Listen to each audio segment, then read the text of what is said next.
శ్రీ పరశురామస్వామి దేవాలయం పొంగనూరు. ఈ ఆలయం పొంగనూరులో షరాఫ్ కట్ట వీధిలో పశ్చిమాభిముఖముగా ఉంది. పొంగనూరు పుణ్యభూమిలో తొలుత కాలు మోపినవాడు పరశురాముడు. పొంగనూరు స్థలస్థుడు కూడా.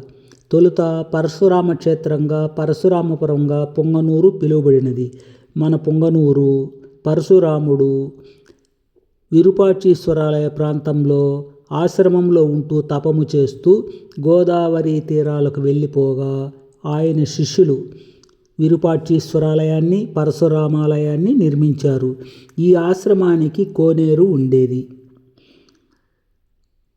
గర్భాలయంలో పరశురామస్వామి శిలా విగ్రహ రూపమున పూజలందుకుంటూ ఉండేవారు. ప్రవేశం పైన ఇరువైపులా సింహ ప్రతిమలుండగా పరశురామస్వామి ప్రతిరూప దృశ్యములు మధ్యలో ఉన్నాయి.